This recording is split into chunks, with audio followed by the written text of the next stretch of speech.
Welcome to Spotlight. I'm Joshua Leo. And I'm Liz Waid. Spotlight uses a special English method of broadcasting. It is easier for people to understand, no matter where in the world they live.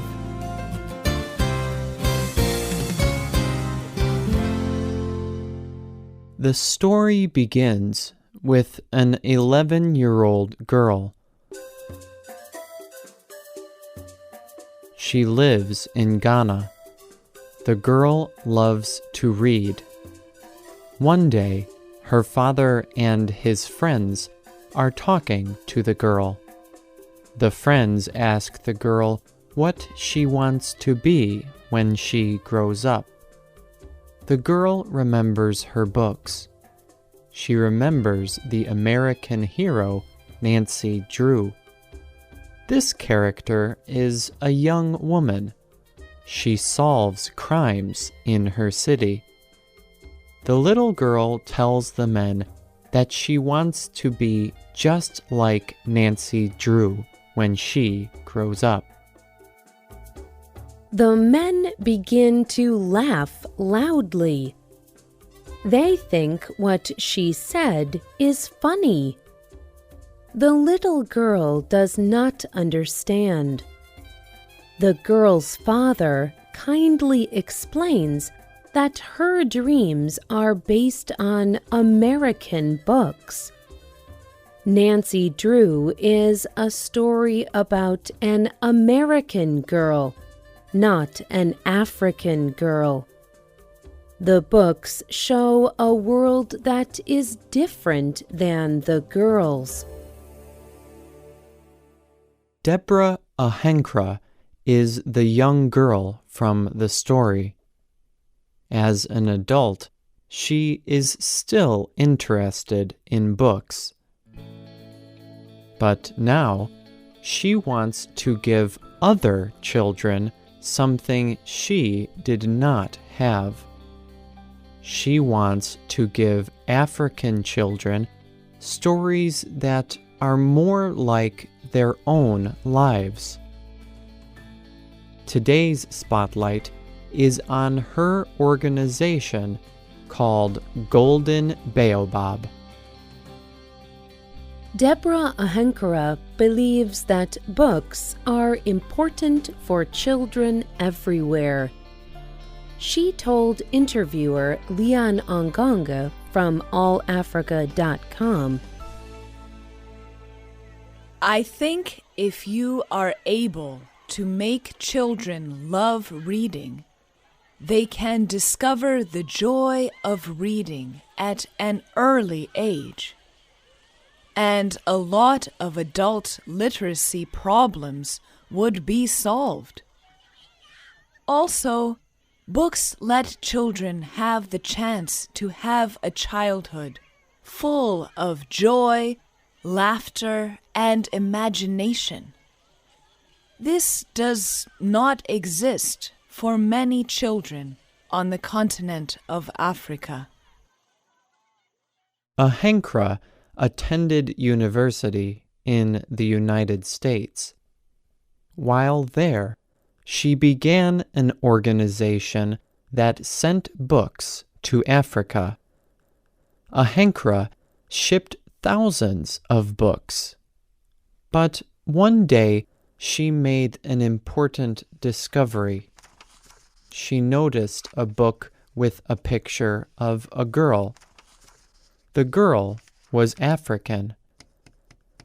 Ahenkra suddenly had a new thought. The people in all of the other books she had sent were not African. As an 11-year-old girl, she did not have books about Africans. And now, 10 years later, the problem was still the same. Ahenkra knew she had to do something. In 2008, Ahenkra started Golden Baobab.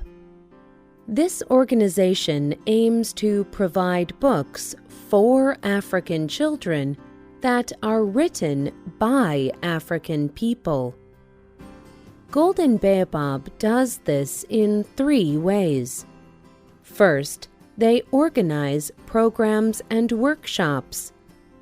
These workshops support African writers and illustrators, people who make the pictures for children's books.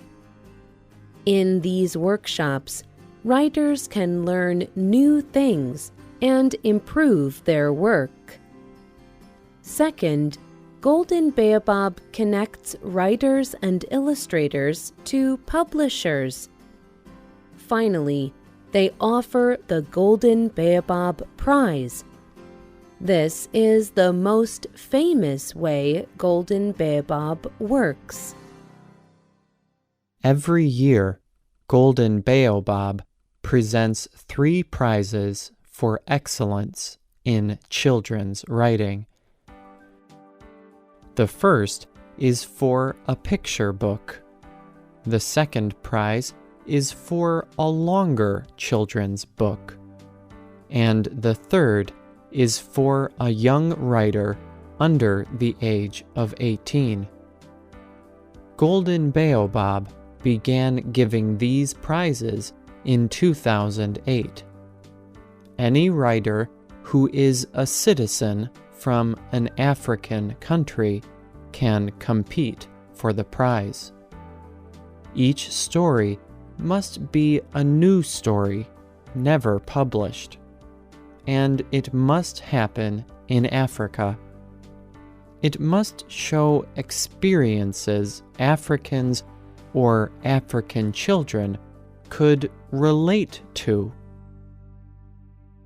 Winners of the Golden Baobab Prize receive $1,000. They also can attend Golden Baobab's workshops. Winning stories also have a chance of being published. It can be difficult to find someone to publish a new book by a writer. But Golden Baobab works with high-quality publishers in Africa to publish these stories. In 2012, Jenny Robson won the Golden Baobab Prize for her story, "Was Up, Dude?" Robson lives in Botswana and is a music teacher. In her story, "Was Up, Dude?", the main character is Kesha. He really wants a cell phone. He finds one hiding behind some plants. But when he answers it, there is a frightening man calling. Kesha wants to put the phone back, but he must do this without getting caught. Reading African stories can have a big influence on African children. When children see characters who are like themselves in a story, they know that their experience is important. Tiffany Morris works for Golden Baobab. She believes that children need books they can relate to. In an interview on the Golden Baobab website, she says, "There is a kind of power that comes from seeing qualities of yourself in your childhood books. This sense of power is not always there for the children who live outside of the places where books usually come from, like the US and Europe." Golden Baobab continues to grow. Ahankara, told allafrica.com that Golden Baobab has already helped create over 850 stories. She says that over the next 5 years, they may have over 5,000 finished stories. She wants to make Africa's book publishing industry a success. She says, "We are planning to save parts of those stories for generations to come. This will be important in shaping an African identity. Look at what the African film and music industries are adding to the different economies, like Nollywood in Nigeria. We could have an industry of books, games, toys, and characters that come from stories that are made just for African children." This is a big dream. But Deborah Ahenkra and Golden Baobab are working to make it come true. The Golden Baobab blog tells a simple, beautiful picture of hope for the future of children's books in Africa. The goal is this picture I have in my head. A picture of a little boy following his mother through Kumasi Market, his hand in hers.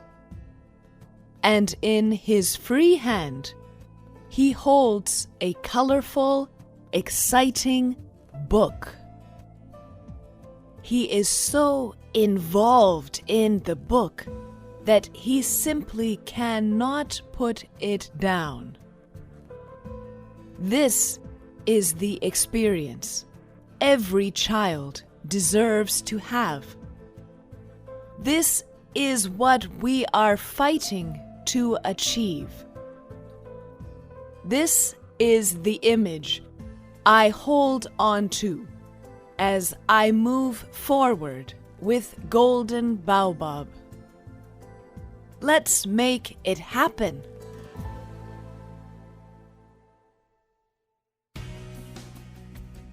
The writer of this program was Liz Waid. The producer was Mark Drenth.